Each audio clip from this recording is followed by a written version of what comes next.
everyone, my name is Lillian Ruiz and I'm the instructor for the class English 116 Section A online.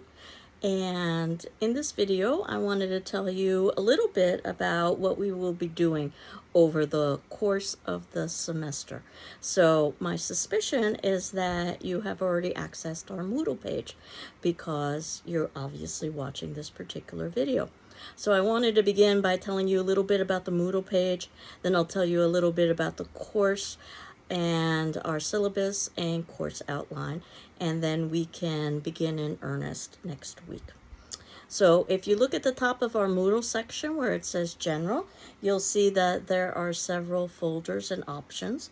The first being Syllabus and Other Documents. And that's where I have uploaded our syllabus and our course outline, which is what I would have given to you in person if we had a face-to-face class, and what I'm going to be discussing today. I also will be adding any additional documents that I would normally give you over the course of the semester. I personally recommend that you make hard copies of these documents. I prefer hard copies. I'm using a hard copy right now, but I'm a little bit of a dinosaur, but I always think it's a good idea just to have some text in front of you. So that's my recommendation, but it's up to you. And you can see that immediately beneath that, I have a section that just lists the due dates that's included in our course outline, but I also wanted to have it separate so that you could easily see when you have assignments due. There also is a folder entitled Past Class Sessions. So what I'm going to do is to keep up a week's worth of work on our Moodle section so that you can easily access that week. And then what I will do is retire that week and put it into Past Class Sessions and move forward to the next week. So you can access the entire class through Past Class Sessions. But you should be able to access the specific week we're working on very easily because that'll be the first thing that you see on our Moodle page. There also is a discussion forum, and this is supposed to simulate the kind of class discussion that we would be having. So you are going to be on a regular basis responding to class discussion forum questions, which I'll talk about in a little bit. And there also is an optional chat, which is just that, optional. You don't need to use it, but if for whatever reason you wanted to chat with me or chat with your peers, you could do that in that section. There also is an optional Zoom. Again, no requirements for Zoom, but if you ever wanted to meet with me via Zoom, this is my Zoom information. So as I indicated, what I'm going to be doing now is just reviewing the syllabus and the course outline. So I'm going to begin with the syllabus. And if you're looking at the syllabus, you can see that it starts with just some general pieces of information that my name is Lillian Ruiz. Most people call me Lillian. I'm pretty informal, but feel free to call me whatever you feel comfortable with. My phone number, and that will allow you to access my voicemail. My email address, and notice that my email address is just my surname without a first initial. And the reason why is because when I started at GCC 30 years ago, it's hard to believe so much time has elapsed, email was just in its infancy. And when we were issued email addresses, it was based solely on surname. Obviously, that doesn't make a whole lot of sense because there can be multiples of surnames, as we quickly found out, which is when the first initial was added, which goes to show how ill-prepared we were for some of the technological changes that were occurring in the 1990s when I began. The office number, and that may or may not be of relevance to you because you're taking an online class, but my office is in North 328A, and that is in the Inclusion and Diversity Center. That happens to be a dedicated area for students who are supportive of the issues of inclusion and diversity. There is a computer there, a small kitchenette, and a general study area that also allows for socialization. My office is also in that suite, so I encourage you to come by and visit the Inclusion and Diversity Center, even if you're not visiting me. and my office hours, which again may not be relevant to you because you are taking an online class, but I should be in my office on Mondays and Wednesdays from 9:30 to 10:30, Tuesdays and Thursdays 10:30 to 11:30, or by appointment. So the textbooks for this class, there are two. One is entitled The Bedford Introduction to Literature. I have the 11th edition that I will be using, but you can use an earlier or later edition if you'd like. Obviously, your page numbers will be different, but you should be able to access pretty much the same materials. And we will not be covering the textbook in its entirety, just pieces of that textbook. And whenever I can find elements that are available online, I will provide you with online links. So this is a literature class, and a film class. So when we are talking about pieces of literature, more often than not, I can find those links online. So I will provide that to you. The editorial information that is included in the textbook usually is copyright protected, and I usually can't find links for that online. So, or at least free links for that online. And in terms of the films, I'm going to always try to provide you with free links for the films that we'll be watching in the class, but I may not be able to, so in the event that I can't provide you with a free link, you may need to access the film on your own. Do note that the textbook is on reserve at the GCC library, as well as the films that we will be watching. So that's one way that you could access those resources if you aren't purchasing them. And the second is a play that used to be included in the textbook, no longer is, entitled The Raisin in the Sun by Lorraine Hansberry. This is a paperback, and you should be able to find it at any of a number of places, oftentimes used bookstores, for instance. And thus far, I've been able to find a link for it. So assuming that I can continue to do so, I will provide that free link. But if not, of course, the text will be on reserve at the GCC library. With the note that it's assumed that you'll have a good dictionary and thesaurus for reference. The assumption is that you can access those on your computer, but being able to access them and actually accessing them are two different things.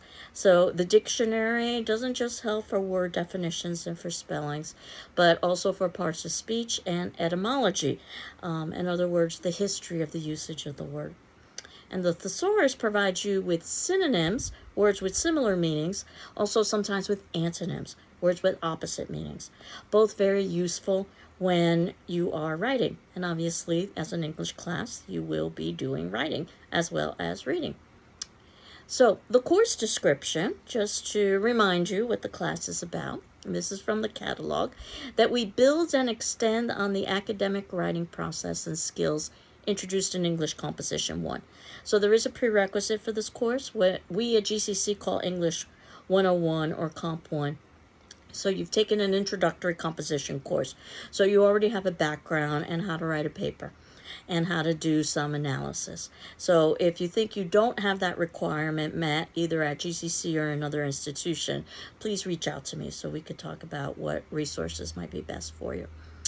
So we in this class develop close reading abilities for a variety of literary and non-literary texts and hone critical research skills, as well as research and documentation skills, using a variety of genres that can include essays, fiction, poetry, drama, and film.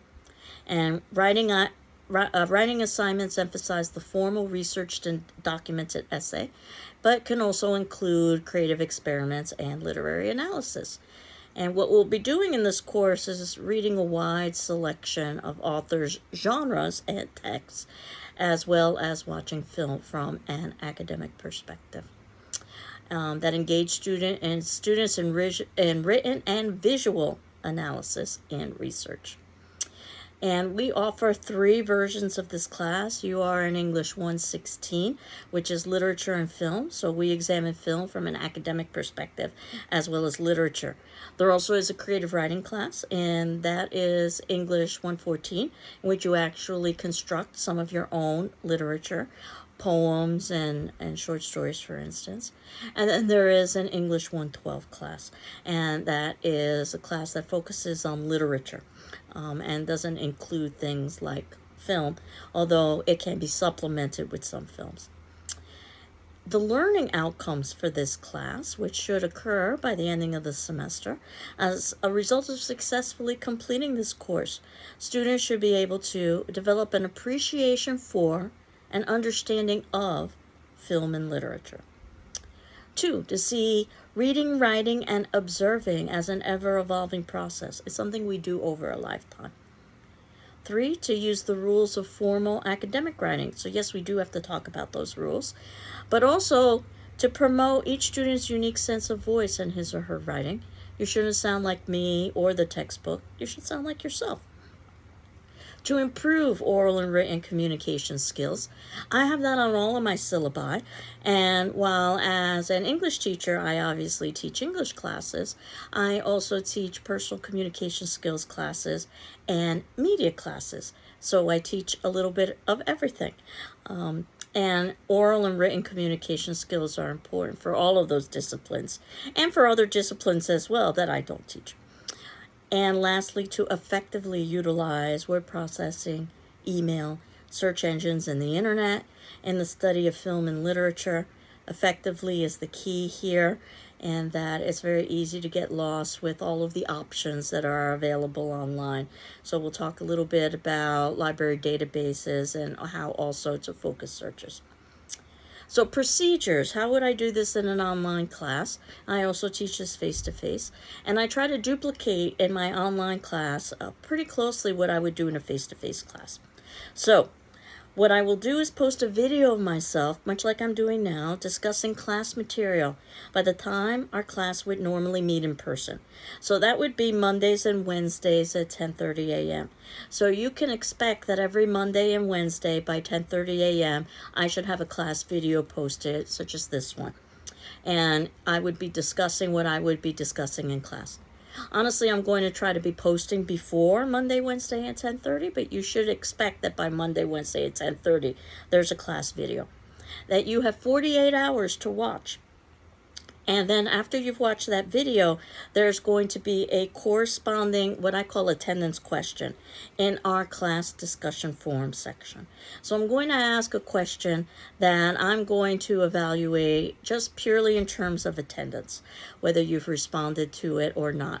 It would be very similar to you responding in class to a question. And if it turns out that you can't make that 48-hour deadline, please contact me and I would be happy to grant you an extension. Your answer on that discussion form is your attendance for that particular class. So you're not being evaluated outside of the fact of whether or not you've responded to the question. And then any additional interaction you have in the discussion form, I consider participation. So you're not required to respond to your peers' responses, though I certainly encourage you to do, much like you're not necessarily required to respond in a face-to-face class to your peers' responses unless you're moved to do so. However, what you are required to do is to read all of your peers' responses and my responses, because I will be responding to each of you in turn. And that will, in many ways, try to duplicate what we would have experienced in a face-to-face class if we were having a class discussion. And as I indicated here, this is similar to participating in a live class, but we're doing it in written form. Some students learn best by participating, others learn best by listening. So you can discuss, or you can decide how much or how little to participate, but you do need to read all of the discussion forum responses from your classmates and from me for optimal learning.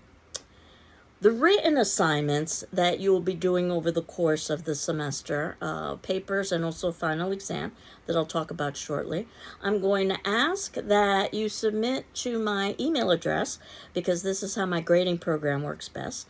My email is ruiz, R-U-I-Z, @gcc.mass.edu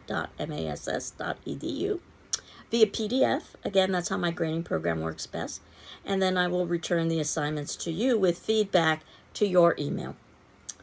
So, course requirements, just some general course requirements. You're expected to complete all of the reading and writing assignments by the due date. I've tried to divide up the class so that slow and steady wins the race. There isn't too much at one particular time. So I encourage you to keep up with the course outline. There will be 2 out-of-class formal papers that will be assigned. One approximately midway through the semester that will be dealing with the set of readings up until that point. And that would also allow us time to talk about how to write a paper. And then you would have a second paper that would be due at the ending of the semester that would be dealing with the readings and the text that we've done from the midpoint of the semester to the ending of the semester. And the idea behind the first paper, which is due midway through the semester, is that it's a learning exercise. So the paper would be approximately 4 to 5 pages long, but as we will talk about, as long or as short as it needs to be. And I will evaluate it and return that to you with a letter grade. If you're content with your grade, you're done with the exercise. But everybody in class has the option of doing a revision. So once you have read my feedback, you can incorporate that into a revision. I just ask that you submit in that revision along with the original graded copy. You get the higher of the 2 grades because, again, I see this as a learning exercise. The second paper is due at the ending of the semester, so you probably wouldn't have time to revise. Note the word that I use, probably. I have had students who have handed in papers early enough so that they've been able to negotiate with me about a possible revision. But it depends on a lot of factors. So it's not guaranteed the way it is guaranteed with their first paper. The assumption is the first paper is the learning exercise, and then you can incorporate that into the second paper. You are also expected to submit discussion forum responses for each of our classes and also complete a final examination. The final examination will be an essay exam that is open book and open notes. If we were meeting in person, you would have 2 hours to complete that final. We're not meeting in person, so you will have 24 hours to complete that in person. And the best way, honestly, to prepare for that final is to watch all of these class videos and to read all of the discussion forum responses, and of course to do all of the reading assignments over the course of the semester. Now, there is an institutional disability statement, so if you are a returning student to GCC, you're probably familiar with this, but I just wanted to draw your attention to it, that Greenfield Community College values inclusion and equal access to its programs and activities. It's committed to fostering an environment of respect and full participation, that the goal is to create learning environments that are equitable, inclusive, and welcoming. So, if there are aspects of the instruction or design of this course that result in barriers to your inclusion or accurate assessment or achievement, please notify me as soon as possible. And if you're a student with a disability and may need a reasonable academic accommodation, please contact the Office of Disability Services. And again, you can see on the syllabus that their contact information is there as well. So, that attendance and discussion form, as I was talking about, in this section on the syllabus, it says the class activity and discussion is extremely important and can't be made up. So absences and tardiness will be negatively reflected in your participation grade, which I evaluate through your participation in the discussion forum. While each case is different, anything more than 2 absences could lower your grade. So you have 2 times when you don't need to respond, and excessive absences could even result in failure. And you don't need to notify me that you're going to be absent for a particular class, but do speak with me if you miss several classes. And again, if you need an extension, please ask me.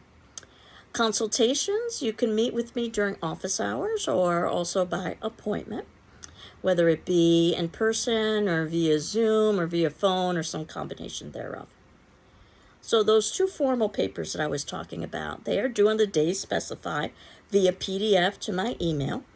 All papers should be typed and double-spaced, have 1-inch borders. Hopefully this is something that you talked about in your previous English classes, what a formatted electronic paper should look like. Pages should be numbered, and cover pages should include a title page. That is a cover page that has the paper title, your name, the course and section number, my name, and the due date. Late work. Late papers will lower your grade by 1 full grade. No late paper will be accepted after 1 week has elapsed, unless you've made other arrangements with me beforehand. So again, if you need an extension, please ask me. Please be sure to keep a copy of any paper you submit for yourself, or anything that's important, actually. And I will distribute paper assignments during the term and talk about the paper more in detail. But as I had indicated, it would be approximately 4 to 5 pages or so. And you have the option, as I indicated, to revise that first paper. Late papers cannot be revised. It's always a good reason why you want to ask for an extension if you need one, because if you ask for an extension, it's not late anymore. And I do ask that you submit in the original graded copy along with your revision. You would have up until the ending of the semester to do that, but the sooner the better, obviously, for everybody involved. So there's a section on plagiarism, which I'm going to be skipping. I'll talk about that next class. And go straight to the grading section, which was probably the section that you were most interested in. So approximately 25% is participation in those discussion forum responses. So this is one way that you can positively impact your grade, by responding to all of these discussion forums and to do so in a timely way. Paper number 1 is 25%, and as I had indicated, you have the option of rewriting it for a higher grade. Paper number 2 is 25%, and you might be able to rewrite it depending on a number of variables, specifically when you can get that paper in and how much time I might have or not have to evaluate it to allow you to do a revision. And 25% is that final exam, which is open book, open notes, which is basically a review of what we've talked about over the course of the semester. And the grading criteria: A for excellent, B for good, C for satisfactory. Yes, there are other letters that follow C, but I prefer not to talk about them in terms of grading on the first day. There is a poor and there is a failing. But instead of that, I wanted to move forward. You'll notice that I have a criteria for essay evaluation that talks a little bit about what an A is and a B is and a C is. And we'll review those as the semester progresses. I wanted to move forward to the course outline for the class. So this is basically an overview of what we are going to be doing over the semester and when, with a little bit of a disclaimer there that dates and assignments may be subject to change, but we'll finish everything by the end. The assigned readings should be completed before the dates indicated, because these are the dates in which I am going to be posting class videos talking about that particular material. And that's going to be when you will have access to the attendance question for that particular video that you've got 48 hours to respond to. And again, all of the films that are listed may not be available for free online. Sometimes copyright will result in a film being removed that used to be available online. So you may need to rent or stream or purchase or borrow some of the films. But certainly I will provide you with links whenever I can find them for the films that we will be discussing. So you can see that week 1, which is today, Wednesday the 6th, is our introduction, which is just that. My reviewing the syllabus and the course outline. And if you're curious, today's attendance question is going to be what we would do during the second part of this class after I reviewed the syllabus and the course outline. And my attendance question is going to be for you to briefly introduce yourself to the class. You'll note that beneath these class videos, I've got the class notes. These are the things that I would have put on a whiteboard, for instance, if we were meeting in person. So you can always find the attendance question in those class notes. And our question will be for you to briefly introduce yourself to the class. Feel free to upload things like video or audio or pictures, but not required. So my hope is that by next week, week 2, we could begin with some of the curriculum. So by Monday, on the 11th of September, by 10:30 a.m., you hopefully will have read the sections Reading Imaginative Literature. That's on pages 1 through 7 of the edition of the text I ordered. Critical Strategies for Reading, pages 1641 and 1662. Reading Fiction, pages 13 to 22. And I also will be uploading a handout about watching and analyzing film. Now, I'm well aware you may not have access to the textbook by that point, so you may not have been able to do the reading. Please don't panic. I'm well aware of that, so I'll be giving you an overview of what those pieces were. These are not the pieces of literature. This is introductory material getting you ready to read the literature. So it's something that, yes, you do need to read, but you don't necessarily have to have it read by the 11th, though my hope is that you would, because that's when I will be discussing it. And then on the 13th is when I put some closure onto this introduction about how to go about reading literature.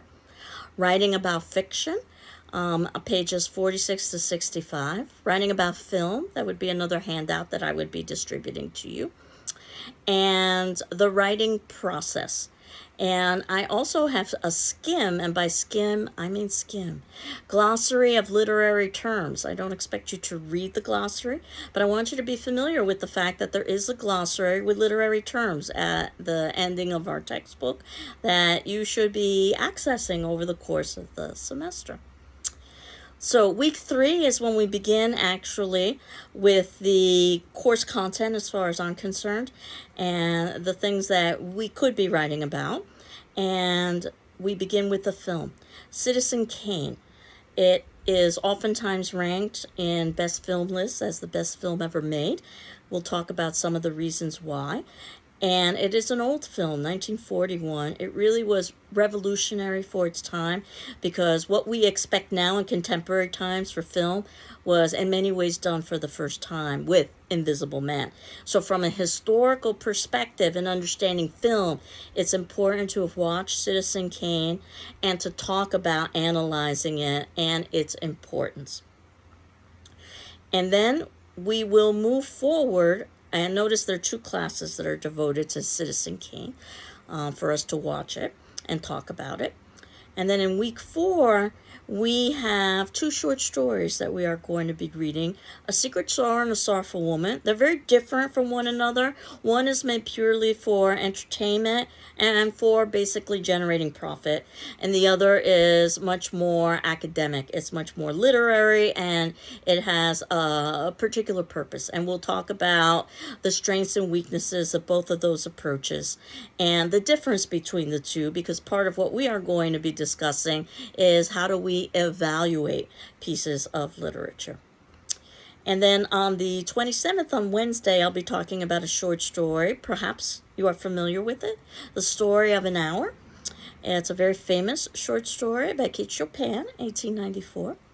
We'll also be talking about another short story that perhaps you are or are not familiar with, A Rose for Emily by William Faulkner.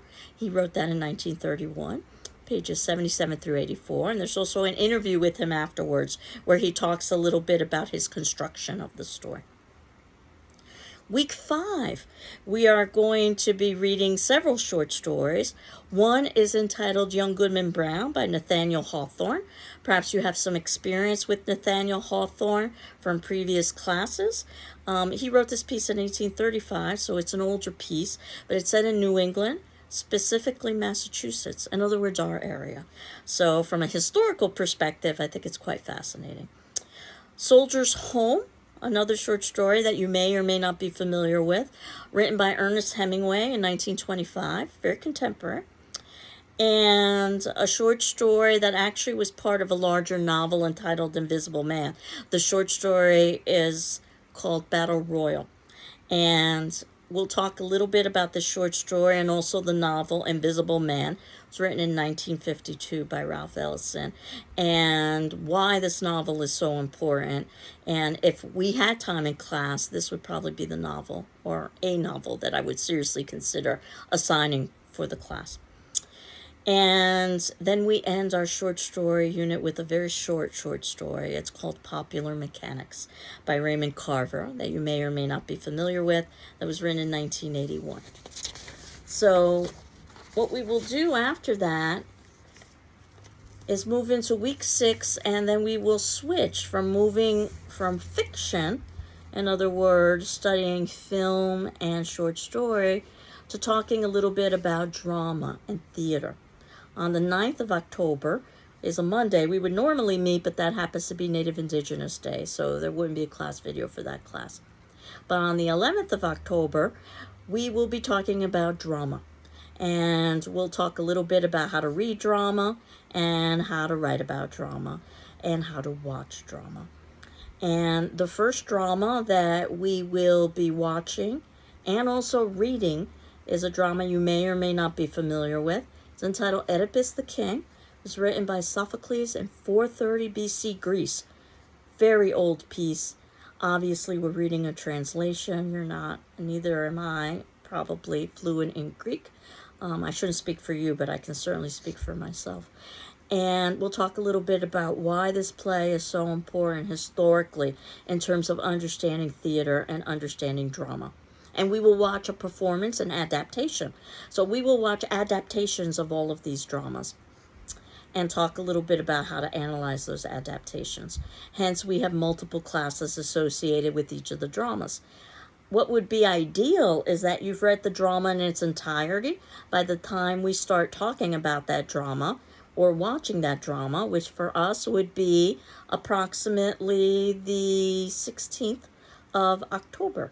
But I know that what is ideal isn't always possible. So we've got multiple classes, the 16th, the 18th, and the 23rd, devoted to watching and discussing, and if need be, reading Oedipus the King.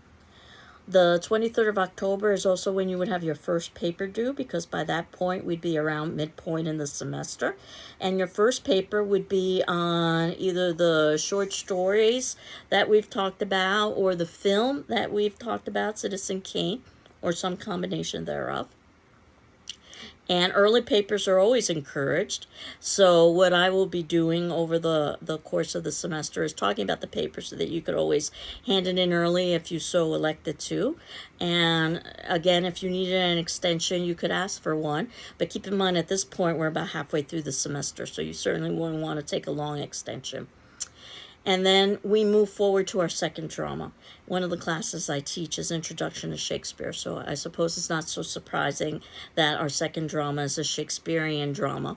We'll talk a little bit about Shakespeare on October 25th and move to the drama A Midsummer Night's Dream, which you may or may not be familiar with. What you will see is that many of the pieces we're reading happen to be dark pieces. Midsummer Night's Dream is comedic. We'll talk a little bit about the different genres or kind of writing that Shakespeare did. So I wanted to lighten things up at this point in the semester. And yes, we are reading this drama, but we are also watching a performance, because ultimately dramas are meant to be performed. And when we talk about Shakespeare, one of the tricky things is that how do you make Shakespeare accessible in film to contemporary audiences? So the version that we will be watching of A Midsummer Night's Dream attempted to do just that. It came out in 1999, and you might be familiar with some of the actors in the film, Kevin Kline and Callista Flockhart and Stanley Tucci. Is that his name? Yeah. And then we will ends with our last drama in the drama unit. That's a drama entitled A Raisin in the Sun by Lorraine Hansberry. Very different from the other two dramas because it is a contemporary drama, and it was written in 1959. And even though that might seem old, I can tell you that it could be just as applicable today. The language is certainly as applicable as today's language would be, and as comparable to what today's language would be. And it was not included in the textbook, which is why I've ordered it as a separate edition. Again, we'll watch a performance. We're very fortunate in that the playwright herself worked on the film adaptation of A Raisin in the Sun that we are going to be watching. And that was directed by Petrie. And we will watch the film and also discuss the film. This puts us into week 12 of the semester, where we are shifting gears again. We're moving out of drama and theater and film and moving into poetry and film. So we will begin by talking a little bit about the ways that poetry is similar to and different from drama and short story. And we'll talk a little bit about ways to read poetry and to write poetry. And we'll talk a little bit about poetry in popular forms, which is oftentimes found in things like musical lyrics or perhaps greeting cards, and how that's a little bit different than the academic kind of poetry that we will be reading. Much like we would do the same with drama, probably our most common experience with drama isn't something academic. It's probably something on television or something that we are streaming on the internet, and we'll talk about the ways that they share similarities and differences. And then there is a film that I think is very appropriate for the poetry section, Don't know if you've ever seen it or not. It's entitled Dead Poets Society with Robin Williams. It truly is a terrific film. It came out in 1989, and I think that will set the tone for the poetry that we will be reading. After we watch Dead Poets Society, there are several poems that we'll be reading, and I could only select a handful, obviously, because we don't have all semester to deal with just poetry or just drama or just short story. So there are really only a handful of each of the different genres, with films accompanying all of those genres. But we will read a poem from Shakespeare. He's also known for his sonnet writing, which is a kind of poetry that we'll discuss. Shall I compare thee to a summer's day? Or we can talk about The Sick, or not, in addition to, not or, I'm sorry, The Sick Rose by William Blake. You might be familiar with William Blake, a very famous romantic poet from the 1700s. Or a poem by Emily, or and I should say, I don't know why I'm saying or, and a poem by Emily Dickinson, and my suspicion is that you have heard of Emily Dickinson before, just because she's local, from Amherst. Because I Could Not Stop for Death is the poem that we will discuss. Then we'll move to a poem that I suspect you've probably heard of before because it's quite famous, The Road Not Taken by Robert Frost. And a poem you may or may not have heard of, America by Allen Ginsberg. Some of these poems don't have the page numbers listed. They're listed as handout, which means that they aren't included in the version of the text that I am using, but I will certainly provide you with links. And luckily, with the pieces of literature thus far, I've been able to find links for just about all of the pieces of literature that we're reading over the course of the semester, if not all of the pieces of literature themselves. And then we will end with our last two poems. This would be the 6th of December, a poem by Martina Spada, who was recently actually both at GCC and also the Lava Center in downtown Greenfield doing poetry readings, Coca-Cola and Coco Frio. And lastly, we'll end with a poem that perhaps you know because of its historical significance, delivered at the last presidential inauguration, The Hill We Climb by Amanda Gorman. And there is a catch-up class here in the event that we need it. You never know. And paper number 2 would be due on the 13th. Of course, early papers always encouraged. And then we end with our final exam on the 18th, as I had indicated, where we are going to be talking a little bit more. You'll be focusing on poetry because you wouldn't have had a chance to write about poetry, but there will also be a couple of brief questions, 10 points each, brief responses to questions about short story, and brief response questions to, and you get to choose one, 10 points for drama, but the bulk of the exam is going to be devoted to poetry, 80 points. And that's basically the class as a whole. So as I had indicated, what's left is our discussion forum question. And certainly if you've got any questions or concerns about the class, please reach out to me. And our discussion forum question is asking you to briefly introduce yourself to the class, and feel free to upload video or audio or pictures, but not required.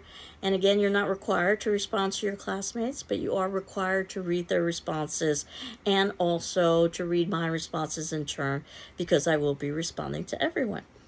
And then what we will do next class is begin talking a little bit about what literature is and what film is and how do we go about reading and writing about both of them.